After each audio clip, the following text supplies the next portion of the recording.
Muy buenas tardes, bienvenidos al seminario Crecimiento Económico en una Nueva Realidad. Quiero darle la bienvenida a esta su casa, a todas las personas que hoy nos están siguiendo vía Zoom. A nombre del Consejo Directivo de Centro Libanés, soy Michel Curi. Quiero agradecer aquí la presencia de nuestro queridísimo amigo, el doctor José Antonio Lozano, presidente de la Junta de Gobierno de la Universidad Panamericana y del IPADE, a nuestro querido amigo John Meyer, abogado en migración, socio de Foster Global en la ciudad de Houston, y a mi querido amigo, un amigo personal también de muchos años, al licenciado Raúl Fernández Díaz Peña. Bienvenidos a Centro Libanés. Ellos van a ser son los expertos en este tema con su gran visión que tienen hacia una nueva realidad, y pues no me quiero alargar, les dejo el micrófono a Raúl. Muchas gracias, bienvenidos. Muchas gracias, estimado Michel. Muchas gracias, estimado Michel, por la invitación que nos haces aquí al Centro Libanés. La verdad es que nos sentimos muy bien recibidos y como en casa. Como dijo el expresidente Adolfo López Mateos, el que no tenga un amigo libanés, que lo busque. Yo ya lo tengo, mi querido Michel, muchísimas gracias. Pues le quiero dar a todas las personas que hicieron favor de conectarse y que nos están escuchando la bienvenida al seminario virtual denominado Crecimiento Económico en una Nueva Realidad, en la cual se pretenden lograr los siguientes objetivos. El primero de ellos es conocer la realidad económica en México, en donde se vislumbra aplicar nuevos mercados en los Estados Unidos, escuchar de voces expertas las formas de migrar y en el caso de que se requiera, ser atendidos por una oficina que puede consolidar todos los servicios que una persona física o el empresario necesita para poder migrar a los Estados Unidos. Nuestro primer expositor, el doctor José Antonio Lozano Díez, me voy a permitir leer una pequeña semblanza. Desde el mes de noviembre de 2020 es presidente de la Junta de Gobierno de la Universidad Panamericana y del IPADE. Él fue rector general del sistema UP-IPADE, es abogado por la Universidad Panamericana y doctor en Derecho por la Universidad de Navarra. Él es miembro del Sistema Nacional de Investigadores del CONACYT y egresado del IPADE. Obtuvo el reconocimiento lo mejor de la abogacía en México en el año 2014. También obtuvo el doctorado honoris causa con el grado académico de número y condecoración de la Orden Mexicana del Derecho, la Cultura y la Paz, otorgado por la Academia Mexicana del Derecho Internacional. Fue premio NADE 2018, obtuvo la presea Ignacio L. Vallarta en excelencia académica por el Consejo Nacional de la Abogacía. El doctor José Antonio Lozano colabora semanalmente en el informativo de Joaquín López Dóriga, escribe columnas de opinión para el diario El Universal y ha colaborado en los periódicos Reforma y Excelsior. Tiene una cápsula en el noticiero En los tiempos de la radio de Oscar Mario Beteta y ha escrito decenas de artículos sobre derecho público y gestión para revistas especializadas. Los temas que el doctor José Antonio Lozano tratará el día de hoy son los siguientes: escenarios previsibles en los negocios en México y en el mundo, sustentabilidad de la empresa frente a la nueva realidad, el nuevo enfoque de los mercados y las oportunidades, transformación de las empresas y gestión de riesgos y la integración de la empresa en los mercados internacionales. Bienvenido, doctor Lozano, y muchísimas gracias por ser expositor el día de hoy con nosotros.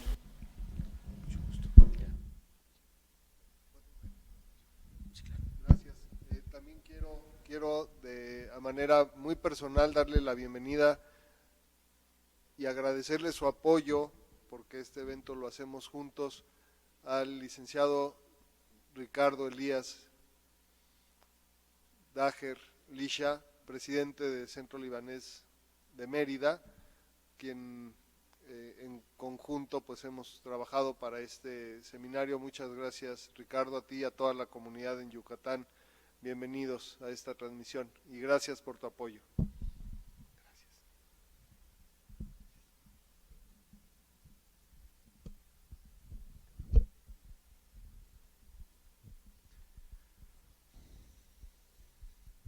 Pues muy buenas tardes a todos. Es un gusto muy grande estar aquí en el Centro Libanés. Yo que más o menos suelo estar dando clases como profesor universitario, me es más fácil, en vez de estar sentado, hoy platicar con ustedes más así, caminando y pudiendo, pues de alguna manera, comunicarme. Quizás a veces los que somos profesores, si no estamos un poco inquietos, no damos bien las sesiones, no sabemos dar clase de otra manera. Pues muy buenas tardes a todos, y hoy tenemos pues un tema que a todos nos tiene preocupación. Es un tema que ya tiene algunos años. Estamos prácticamente acercándonos al segundo año de que inició esta pandemia del COVID-19. Estamos prácticamente a 2 años de que el mundo cambió, y cambió de la manera más profunda que podíamos habernos imaginado. El mundo ya no es lo que era antes, es un mundo diferente. Las relaciones humanas, los negocios son diferentes. Hoy la distancia que tenemos, las medidas, la forma de relacionarnos ha cambiado de manera muy importante. Pero esto que ha ocurrido con la pandemia no es algo que surgió de la nada. ¿De dónde veníamos antes? ¿Qué estaba ya pasando en el mundo de manera previa? Veníamos de un momento inédito en la historia de la humanidad. Un momento que nunca se había vivido, un momento que podríamos decir único, el momento que muchos intelectuales han llamado el momento VICA. Surge a finales de la década de los años 80 y conforme ha ido pasando el tiempo ha tomado más fuerza. VICA por sus siglas, un momento de altísima volatilidad. Hoy las cosas que vemos, que tenemos, se nos van de un día para otro. Lo que era noticia en la mañana ya no lo es ahorita. El hashtag de hace un momento en las redes sociales ya no existe. Un mundo que se nos va de las manos, un mundo volátil, un mundo incierto. Es un mundo que de una manera o de otra no sabemos claramente a dónde va. Hoy, como lo iré yo platicando a lo largo de esta sesión, hay muchos pronósticos acerca de qué va a ocurrir el año que viene, de cómo va a cerrar este año la economía mexicana, cómo va a abrir y cómo va a cerrar la economía de los Estados Unidos. Hay pronósticos que son a veces contradictorios. Por un lado, hay una visión predominante en el sentido de que vamos a tener un año con un jalón económico, por todo lo que se ha invertido en un momento determinado en la economía, la cantidad ingente de recursos fiscales que la administración Biden ha inyectado a la economía norteamericana. Pero también sabemos que como todo crecimiento tiene presiones inflacionarias. Un momento que vemos con esperanza, pero que tiene su cierta incertidumbre. El momento VICA también, desde finales de los años 80, es un momento de cada vez mayor complejidad. Cada vez más las cosas empiezan a ser más difíciles de comprender. Y uso aquí la palabra comprender con H intermedia. Más difíciles de entender en su conjunto. Qué complicado este mundo. Miren ustedes, hace años, cuando se daban, por ejemplo, una sesión para ver cómo se iba a ganar una campaña política, pues no existían las redes sociales, se hablaba del trabajo de tierra que tenían que hacer los partidos políticos. Hoy, después del momento que pasamos con Obama es el primer presidente que gana una elección en su primer periodo en 2008, no se puede ganar una elección en el mundo sin el uso de las redes sociales. Es un mundo que se ha vuelto mucho más complejo, mucho más sofisticado. Y claro, un mundo volátil, incierto y complejo, ¿qué producen las personas? Pues produce ansiedad. Una ansiedad generalizada que se ha reflejado de muchas maneras en los chalecos amarillos de París, ponemos un ejemplo, la primavera árabe en Egipto, en Chile. Este momento VICA había surgido, se nos estaba yendo de control y llevaba años cuando de repente, a finales de octubre del año 2019, oímos una noticia que era preocupante, pero no tanto. La aparición de un nuevo virus, todavía se sabía poco, un virus de la familia del coronavirus, la misma familia del virus de la influenza. Un virus, sin embargo, de una masa 10 veces mayor que el virus de la influenza, más contagioso. Pero nos preocupamos relativamente porque ya habíamos escuchado hablar, pocos años antes, de otros virus, ya habíamos escuchado de la gripe aviar y de otros coronavirus en Asia. Estamos acostumbrados a ver imágenes en Japón, en China, de gente con el cubrebocas. Llegamos al final del año y al inicio del 2020 empezamos a oír con más inquietud la noticia. No había un control de los contagios. Sigue expandiéndose la enfermedad al grado de que el 11 de marzo, día histórico del año 2020, del año pasado, el director de la Organización Mundial de la Salud, el señor Tedros Adhanom, hace la declaratoria de que este virus, este COVID-19, así se le bautiza, es una verdadera pandemia y se prenden entonces todos los focos del mundo. En un año pasó de ser una epidemia a ser pandemia, luego supimos que esto iba a ser una endemia y acabó además convertido en sindemia, nos dimos cuenta que era una sindemia, en un solo año. ¿Qué es cada uno de estos? Epidemia, una enfermedad descontrolada en un núcleo de población. Pandemia, cuando ese contagio ha pasado de un continente a otro y en el continente contagiado hay contagios locales. Endemia quiere decir que es una enfermedad que no se va a poder erradicar, es una enfermedad que llegó para quedarse, es una enfermedad con la que nos tenemos que acostumbrar a vivir. Y finalmente, a finales del año, en noviembre del año pasado, en la revista Lancet, que es la revista más prestigiosa en materia médica a nivel global, el director médico de la revista, el doctor Horton, decía que, titulaba así el editorial de la revista: el COVID-19 no es una epidemia, es una sindemia.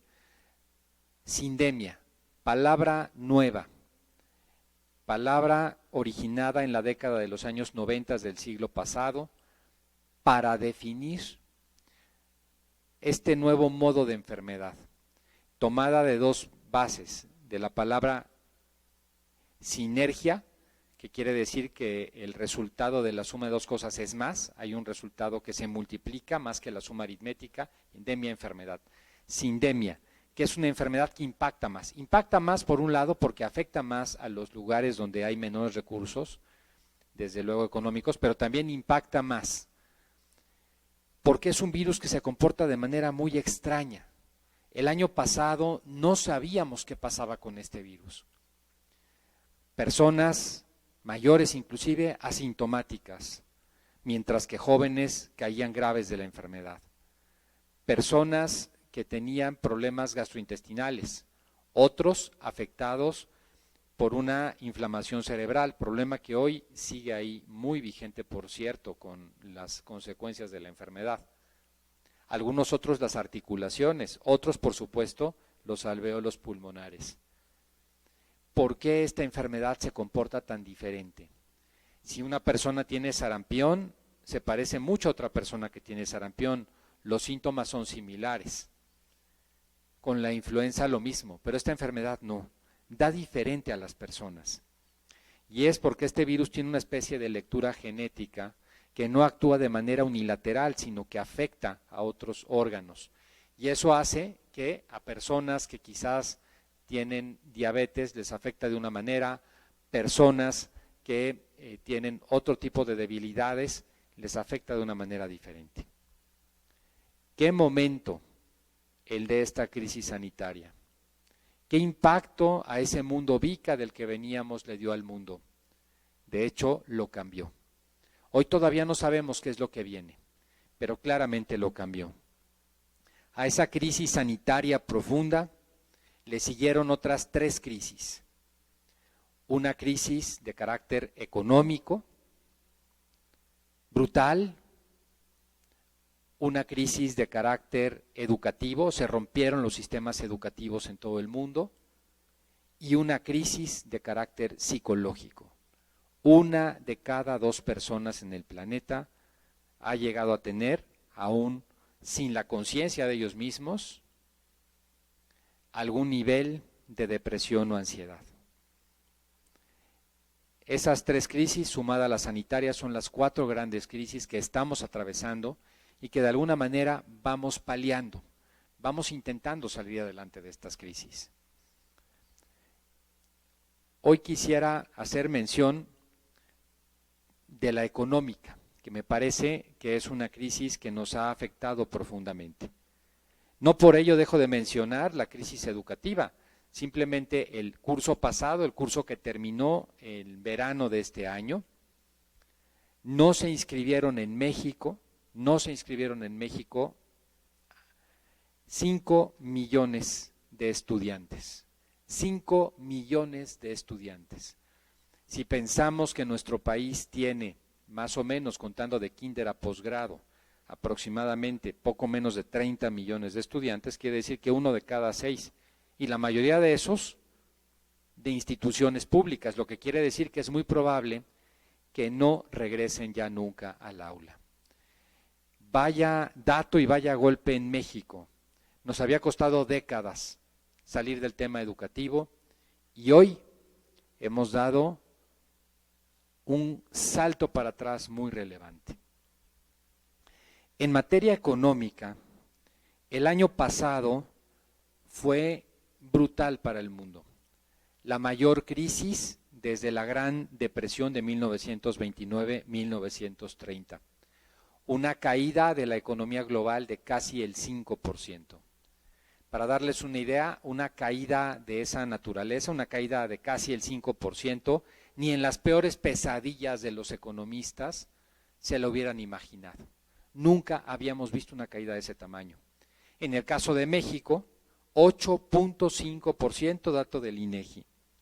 8.5% es la mayor crisis, la mayor caída del PIB de la que tengamos memoria desde que tenemos información documental, la más grande. Y hoy estamos viviendo los efectos de esa crisis. México es un país que invirtió poco para paliar los efectos de la crisis.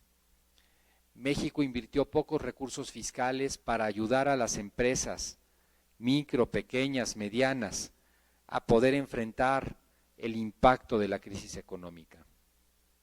Si hiciéramos una comparación con otro país de América Latina como es Brasil, son los extremos. Mientras que en México se invirtió para paliar los efectos de la crisis el 0.7% del PIB, del Producto Interno Bruto, menos del 1%, en Brasil se invirtió el 10%. Por eso, mientras que en Brasil se siguió restando, se siguió combatiendo, se siguió superando la pobreza durante el periodo de la pandemia y actualmente, en México, con dato del Coneval y con medición del Coneval, mandamos casi 4 millones de nuevos pobres, con dato internacional de la CEPAL, cerca de 10. Si tomamos el dato de la CEPAL, sacar a esa gente de la pobreza nos costó 2 décadas en México. Esto nos da una idea de dónde estamos hoy en la economía mexicana. El año pasado se esperaba y había mucha discusión de cómo sería la recuperación en 2021, este año que ya vamos hacia su parte final. En esa discusión había muchos que decían, sobre todo en la Secretaría de Hacienda y en otros organismos públicos, la recuperación de México va a ser de manera de V, como lo ha sido en las otras crisis que recordamos, la de 2008-2009, la del 94-95, la del 82, un rebote. Algunos otros eran más pesimistas y hablaban de una U, y va a costar más tiempo la recuperación. Algunos de plano hablaban de una L, sí va a quedar la economía abajo. Lo que hemos visto en realidad con la recuperación de la economía mexicana es que se ha comportado de manera divergente, desigual. Mientras que algunos sectores de la economía han crecido y han tenido el rebote en V, otros sectores de la economía han continuado en recesión. Por eso el modo en que se ha recuperado la economía mexicana es a manera de la letra K de kilo. Mientras unas industrias crecen, otras decrecen. Aquí es donde hoy tendríamos que ubicarnos para hacer un análisis cada uno de nosotros. ¿Dónde estamos hoy parados? Si estamos pensando en nuestros negocios, si estamos pensando en la empresa, ¿cuáles son las industrias que hoy tienen mayor potencial de crecimiento? Las industrias que han estado precisamente en la K, en la parte de arriba, que son las que se encuentran integradas a las cadenas de producción global.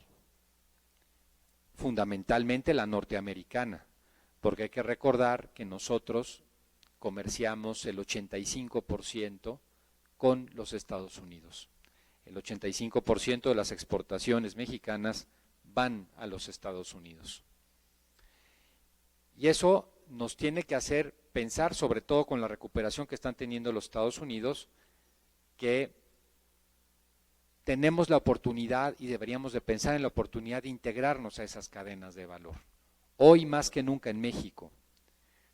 Lo que ha hecho que este país continúe y de alguna manera palie las crisis, la entrada de divisas a este país, tiene que ver en gran medida con el dinero que viene de la economía de los Estados Unidos, por la vía de las remesas, por la vía de las exportaciones, por la vía también del turismo que está volviendo a empezarse a recuperar en México, básicamente de parte de norteamericanos. El Tratado de Libre Comercio ha sido para México un verdadero colchón, un amortiguador. En 1994, cuando se firmó el primer Tratado de Libre Comercio, el comercio bilateral entre México y Estados Unidos equivalía a 100 millones de dólares diarios. Es un chorro, es muchísimo. 100 millones de dólares diarios, de los cuales una gran mayoría, 85-90%, eran petroleras las exportaciones mexicanas. Hoy esos 100 millones de dólares se han convertido prácticamente en 1.800 millones de dólares diarios. Se han multiplicado prácticamente por 18 veces. Somos uno de los principales socios comerciales de Estados Unidos, la economía más importante a nivel global. Y las exportaciones de hidrocarburos petroleras andan alrededor del 6%, del 5%. El actual tratado, el TEMEC, recientemente firmado, va en esa línea de seguir integrando las dos economías. Es un buen momento hoy para pensar en un negocio que no tiene que ser ni siquiera una gran empresa de gran tamaño, sino en una mediana, en una pyme, de que existen muchas oportunidades en el mercado de los Estados Unidos, de que existen muchas oportunidades en una economía que está cambiando con una velocidad muy relevante, una economía que se está convirtiendo y transformando a velocidades que nos dejan perplejos e impresionados. Hoy, concretamente, el gran debate de los economistas es que los modelos a los que estamos acostumbrados en la economía parecen estar agotados. Parece que hoy ya los modelos no funcionan. Ya se cree poco en cómo van a salir las economías. Empieza a haber cambios que nos llegaron con la pandemia. Por ejemplo, ya hoy las economías empiezan a hablar más de modelos colaborativos por arriba de los modelos de competencia. Pensemos en los modelos de empresa colaborativa que hoy son ejemplo a nivel global. Uber, la empresa que tiene más vehículos en el mundo, pero que no es dueña de ninguno de ellos. Airbnb, la empresa con más habitaciones de hotel y que no es dueño de un solo inmueble. Eso es economía colaborativa. ¿Cómo podemos empezarnos a juntar, a colaborar y a integrarnos? Y con ese mismo sentido, ¿cómo podemos hacerlo en la economía de los Estados Unidos? La época en que exportar, integrarse al mundo, colaborar en las cadenas internacionales, era solo para las grandes empresas, ya pasó. Hoy las posibilidades de cualquier negocio de encontrar mecanismos de desarrollo fuera de las fronteras de México es cada vez mayor. Hoy más que nunca, el jalón de la economía, el crecimiento de la economía va a venir de la colaboración y de la integración. Es verdad que el mundo está sufriendo ahora en esta crisis un gran tema, que es la ruptura de las cadenas de suministro. Sabemos, por ejemplo, que la industria automotriz, una de las principales que están alineadas al tratado, al TEMEC, está sufriendo un problema de falta de suministro por falta de chips, igual que pasa con esos chips con las computadoras, los teléfonos celulares. Faltan 8 meses para que eso se regularice, pero nos vamos a volver a integrar y el camino está claro. Hoy en México, por ejemplo, agricultores pequeños de zonas del Bajío, que hace poco tiempo jamás se hubieran imaginado poderse integrar o exportar sus productos, lo están haciendo de una manera impresionante. Han convertido, de hecho, entre muchos pequeños agricultores, a la industria agropecuaria mexicana en una de las principales fuentes de captación de divisas para México. Si puede cualquier agricultor, claro que puede cualquiera que se lo proponga. Me parece que ese es hoy el camino que de alguna manera deberíamos de seguir como país y como empresarios. ¿Qué nos depara el futuro? ¿Qué mundo vamos a tener los próximos años? Hay muchas inquietudes, hay muchas incógnitas todavía. No sabemos a dónde vamos a llegar. Lo que sí sabemos es que la manera de poder salir adelante es con la integración, con la colaboración y sobre todo disminuyendo el riesgo. Creo que por ahí va en gran medida la explicación del futuro. Somos ya una zona en Norteamérica. Hoy, ¿qué va a suceder en el espacio de las oficinas? ¿Qué va a suceder con los negocios? ¿Hacia dónde vamos? Difícil de prever. Los cambios van a ser profundos y la única manera de salir de ellos, sin duda, va a ser a través de estos modelos colaborativos, de estos modelos de integración económica que hoy más que nunca empiezan a estar vigentes. Empezamos a ver los primeros signos de recuperación económica global. No hay que dejar que se nos vayan, no hay que quedarnos aislados. Pues yo con esto terminaría. Agradezco mucho nuevamente la invitación, estar con muchos miembros de la comunidad libanesa, para mí mi casa, por muchos motivos, como lo sabe muy bien Chel, a quien agradezco mucho la invitación, igualmente Raúl y a John, poder estar con ustedes el día de hoy. Muchas gracias a todos y espero tener la oportunidad de seguirnos viendo más adelante. José Antonio, pues 1.000.000 de gracias. La verdad es de que nos queda muy claro lo que nos acabas de decir y creo que algo muy importante, José Antonio, es que tenemos que voltear a ver a nuestro vecino del norte. Somos el mayor socio comercial que tienen los Estados Unidos y la verdad es de que debemos y es importante voltear a ver hacia ellos. Nuestro segundo expositor, que nos va a hablar de temas precisamente migratorios, es el abogado en migración John Mayer, quien es socio del despacho Foster Global LLP en la oficina de Houston, Texas. El despacho Foster Global tiene 45 años en el medio migratorio en los Estados Unidos. Es referente en materia y está tasado como el mejor bufete de abogados de nivel 1 por el US News and World Report y Best Lawyers. Los abogados de Foster son reconocidos como líderes de opinión respetados en el campo de la inmigración corporativa por Chambers, por Texas Super Lawyers y por Best Lawyers y la revista Who is Who. John Mayer se graduó con honores de la Facultad de Derecho Thomas M. Cooley y recibió su título universitario de la Universidad Estatal de Michigan. John ejerce desde hace más de 30 años como abogado migratorio, está certificado por la Junta de Derecho de Inmigración y Nacionalidad y por la Junta de Especialización Legal de Texas y tiene licencia para ejercer en el estado de Texas. Él es miembro de la Asociación Estadounidense de Abogados de Inmigración. John es el encargado en el despacho Foster Global de ayudar a sus clientes a desarrollar una estrategia para establecer negocios e invertir en los Estados Unidos.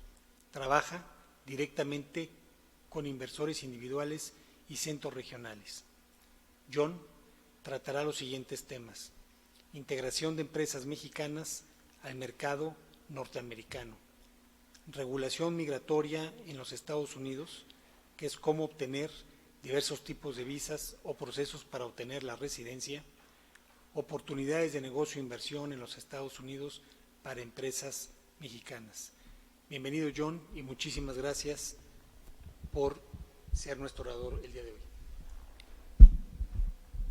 Muchas gracias, Raúl, y muchas gracias, Michelle, para la invitación, y el Club Libanés México y Mérida también, y gracias, José Antonio. Es un placer siempre estar contigo y con Raúl también. Muchas gracias. Un poco más del Foster. Tenemos la oficina principal en Houston, pero tenemos oficinas también en Dallas, en Austin y también en el Valle de Texas. Tenemos una pequeña oficina aquí en México donde yo visito mucho. Tenemos operaciones en El Salvador, un back office de 30 personas, y tenemos oficinas también en Londres, y Beijing, China y en Vietnam. No sé, el sonido es... Ok.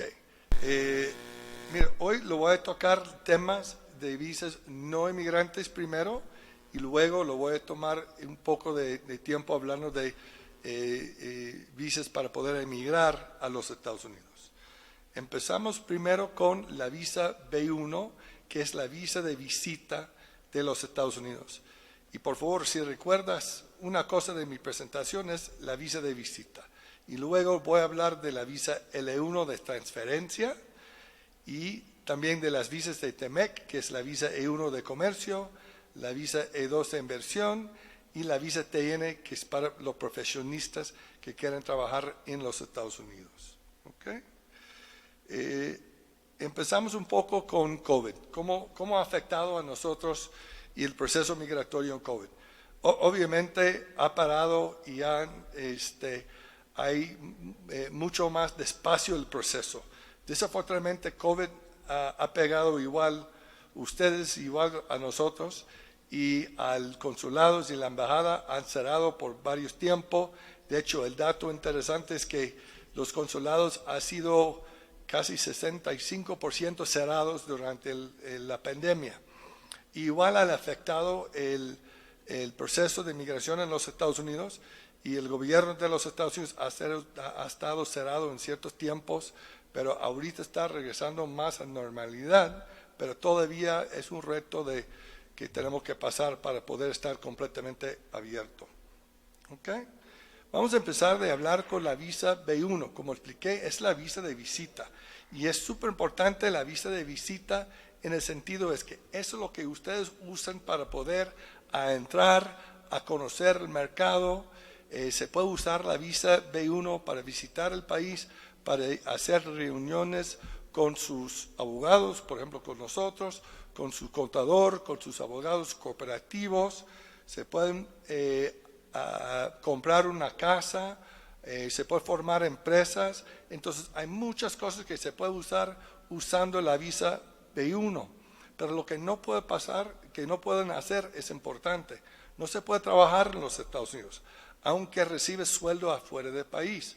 Entonces, si tiene casa de descanso en los Estados Unidos y quieren llegar a trabajar remotamente de su casa en los Estados Unidos, actualmente no se puede porque está trabajando, recibiendo sueldo aunque está en México.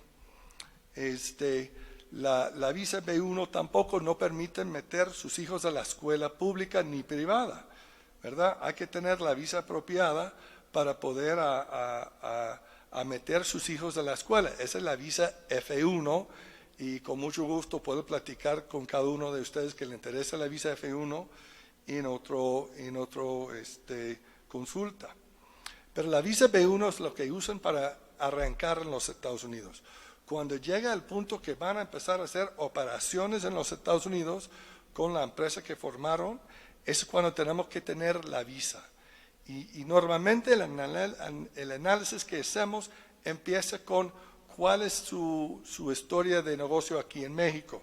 Por ejemplo, si tiene una empresa en México y una empresa, yo digo, mediano, que tiene por lo menos 20 empleados de nómina, donde ustedes trabajan como ejecutivo o como gerentes, tal vez califica por la visa L1.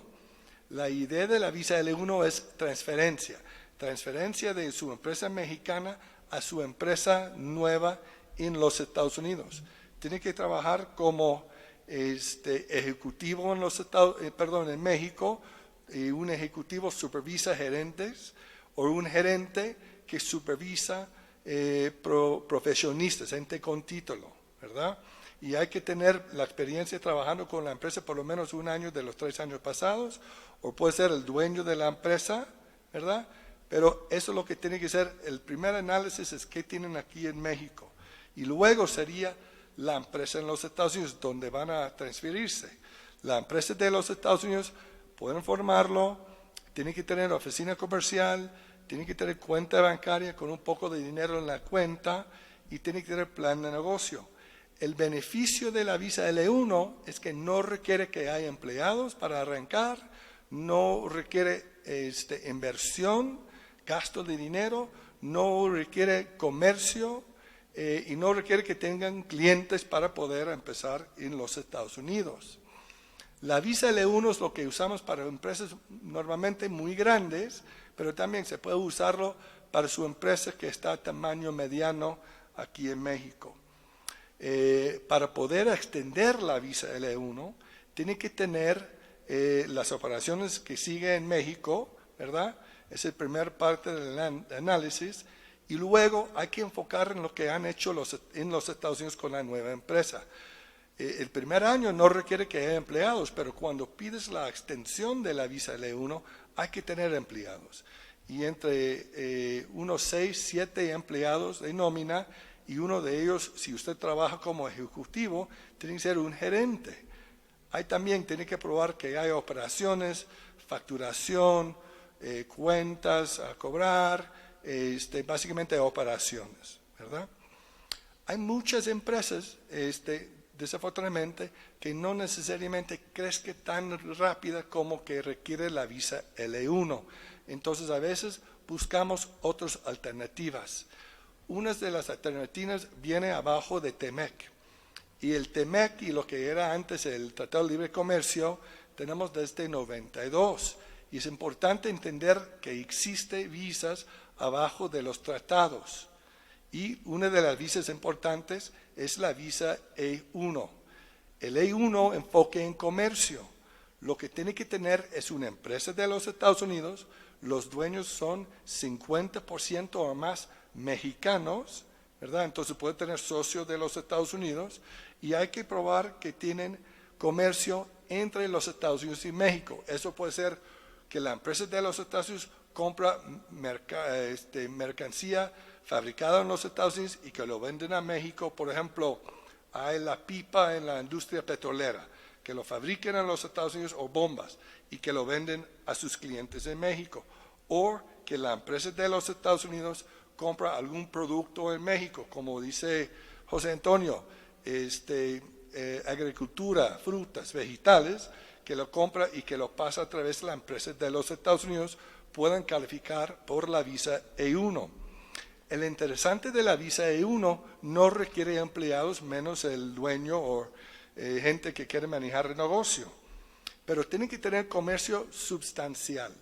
Comercio sustancial para nosotros es ventas de alrededor de $400,000 al año o más, o alrededor de $30,000 al mes. Y es importante tener varias transacciones, ¿verdad?, para calificar por la visa E1. Si su empresa en los Estados Unidos no tiene comercio entre los Estados Unidos y México, pero tal vez tiene inversión, podemos usar otra opción que viene abajo de TMEC, que es la visa E2. La visa E2, igual como la visa E1, requiere que 50% de las acciones están en manos mexicanos que no son residentes o ciudadanos mexicanos. Puede tener socio de los Estados Unidos o puede ser 100% mexicano. Pero eso también requiere que la empresa tenga inversión sustancial. Una inversión sustancial es una inversión donde hay riesgos que cuando no hay garantía en retorno de su dinero. Normalmente estamos hablando de unos $250,000 o más dinero gastado, porque tiene que tener riesgo.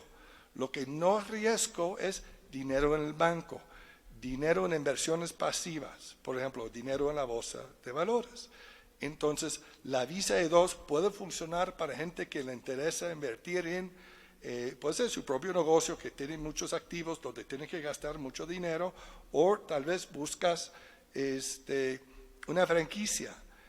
Ahorita de moda hay muchas oportunidades en la área de bienes raíces donde están haciendo el programa de flipping houses y cosas así, y eso puede ser muy buena inversión. Entonces la visa que enfoca inversión es la visa E2. Otra visa importante sería la visa TN. La visa TN es para los empleados que quieren traer de México. La visa TN también viene abajo de TMEC y es una lista muy cerrada, no es cualquier profesión. Son limitados, pero unos ejemplos son abogados, contadores, ingenieros, químicos, entonces gente que tienen el título y cédula profesional. Esos son los dos requisitos importantes. Entonces, a veces podemos usar una empresa nueva en los Estados Unidos y si van a contratar empleados que califican por la visa TN, no requieren ni siquiera la transferencia como la visa L1, la matriz en México, o comercio o inversión. Podemos hacer la visa totalmente, depende en el título de la persona que quiere mandar a trabajar con ustedes en los Estados Unidos. ¿Okay? Todas las visas tienen las opciones de traer a tu familia. La visa L1 traiga la visa L2, su familia, L2 su esposa y tus hijos menor de 21 años. La visa E1 es E1 para dependiente esposa y los niños, E2 también, E2 para la esposa o esposo y los niños. La visa TN tiene los dependientes con la visa TD. Las visas L1, E1, E2 permiten que el dependiente esposa o esposo puedan conseguir un permiso de trabajo. Y eso es importante porque pueden conseguir otro trabajo afuera de lo que están haciendo la persona que tiene la visa principal. Entonces, para hacer un resumen de todas las visas, y la palabra es importante, la visa B1 es para la visita. ¿Okay? La visa L1 es de transferencia. Hay que tener la empresa en México y transferirse a la empresa de los Estados Unidos. La visa E1, el enfoque es comercio de producto mexicano hacia los Estados Unidos o producto norteamericano hacia México. Y la visa E2 es inversión, dinero gastado, hay riesgo. Y la visa TN, la importancia sería el título y cédula profesional del empleado. ¿Okay? También quisiera hablar un poco del tema de proceso inmigrante a los Estados Unidos.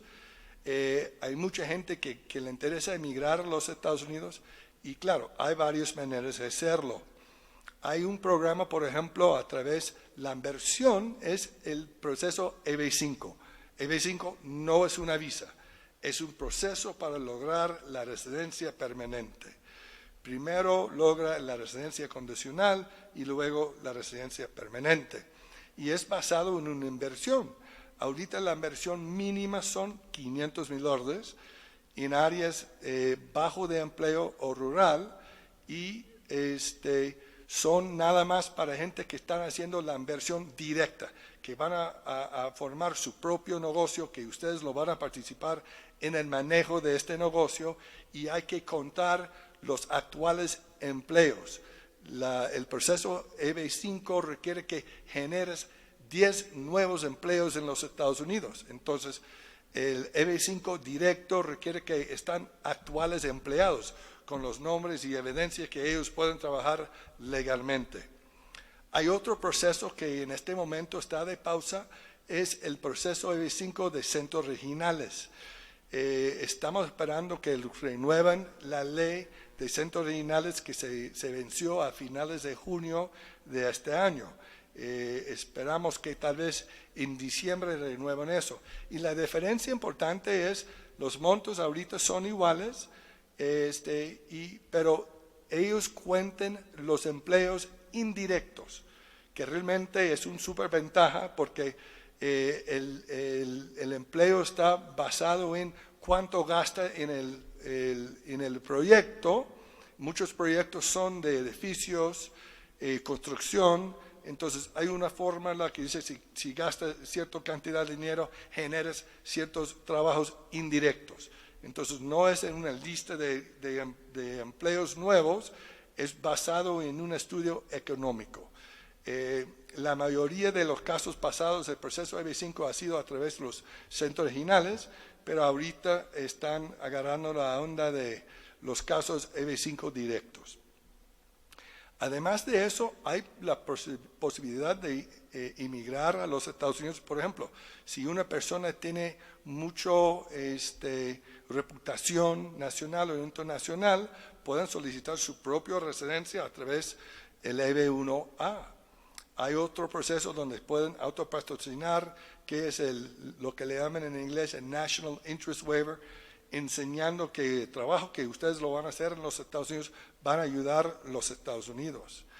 Y además hay otros procesos donde hay muchos empleadores en los Estados Unidos buscando gente que vengan a trabajar con ellos, y ellos están dispuestos de tramitar la residencia de estas personas. Eso es a través del proceso EB3, donde trabajan en puestos que requiere un poco de experiencia para poder calificar a inmigrar a los Estados Unidos. Fue un placer de hablar con ustedes de estos temas. También quiero ofrecer a darle consultas a cualquier persona que viene, que están viendo este programa. Por favor, se puede ponerle en contacto tal vez con mi amigo Raúl Fernando Díaz Peña, y podemos agendar una consulta gratis de unos 30 minutos. Vaya, muchas gracias. Estimado John, muchísimas gracias. La verdad es que muy claro la explicación que nos das sobre la forma de emigrar a los Estados Unidos.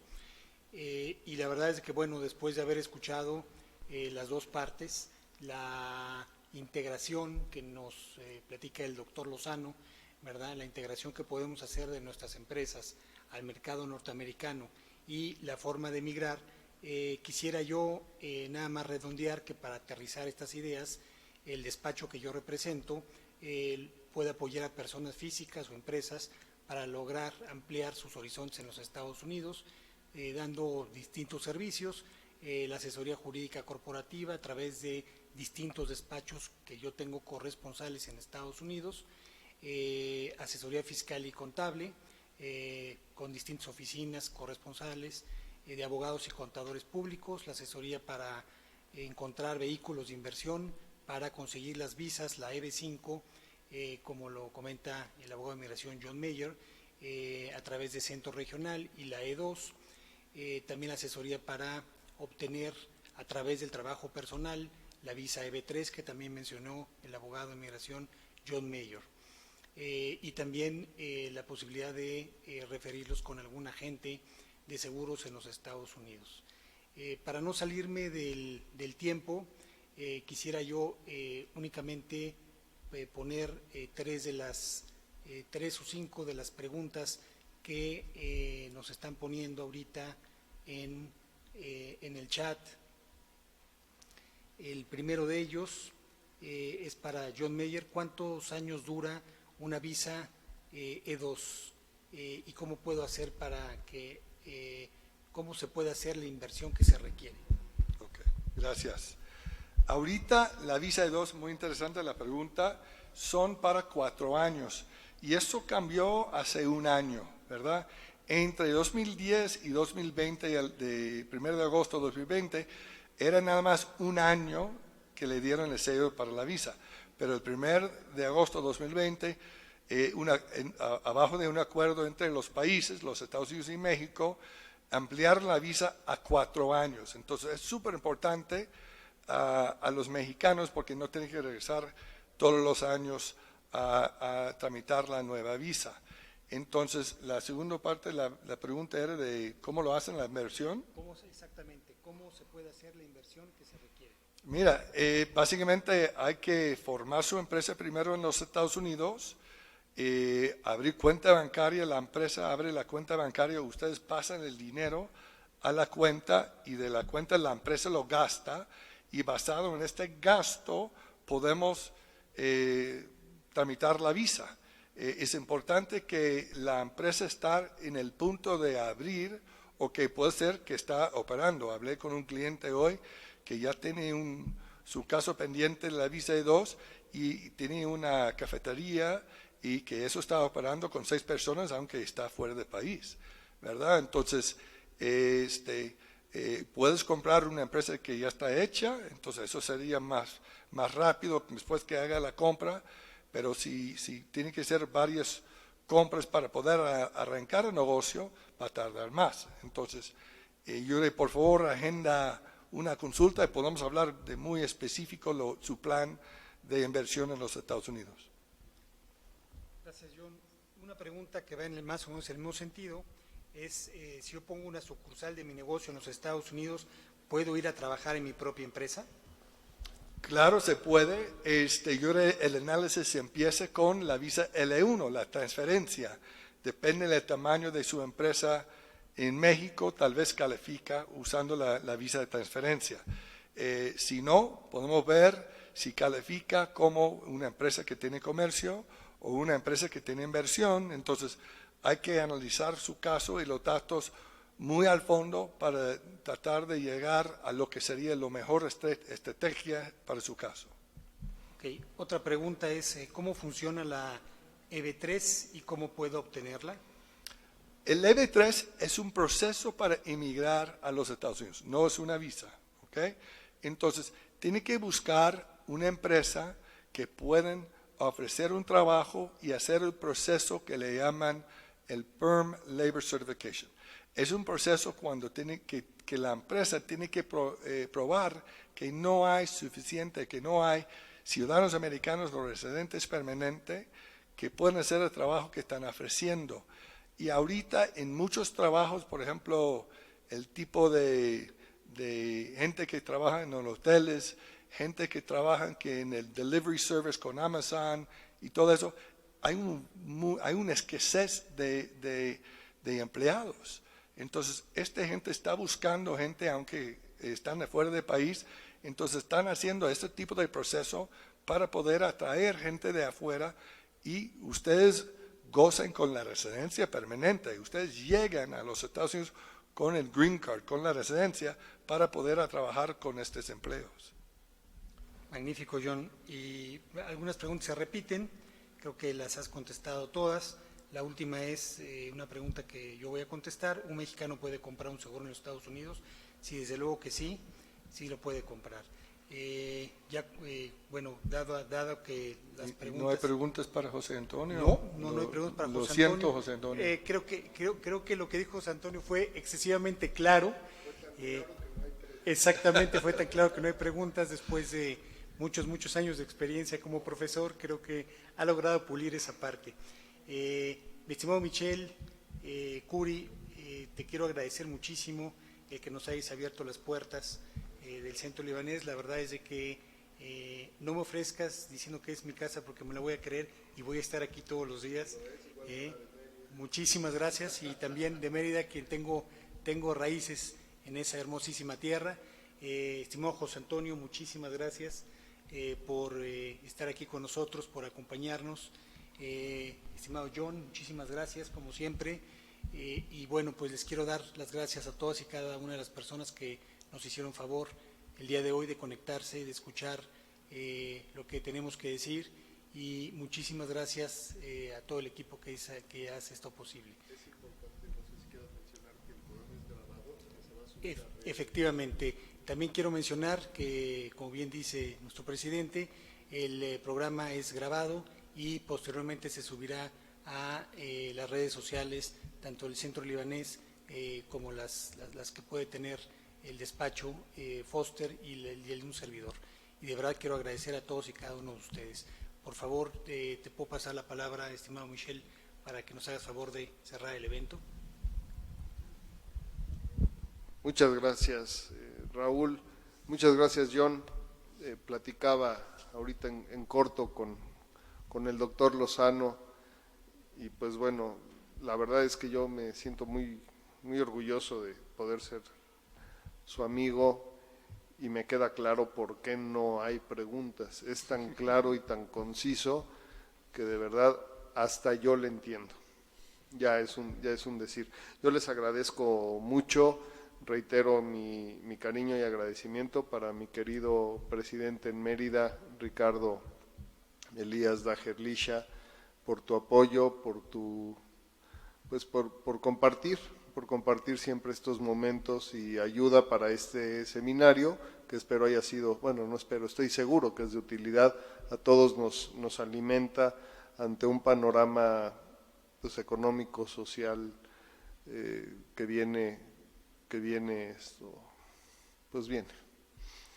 Y el dato que daba José Antonio con respecto al número de estudiantes que dejan de ir a la escuela en cualquiera de sus grados, algo tenemos que hacer como sociedad para que ese número pues disminuya y que seamos más los que estamos preparándonos para un futuro mejor. A mí no me resta más que darle las gracias, y sí, aunque se enoje Raúl, reiterarle, esta es tu casa. Muchas gracias a todos.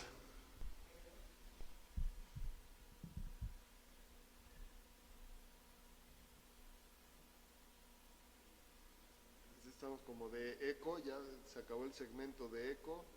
Sí.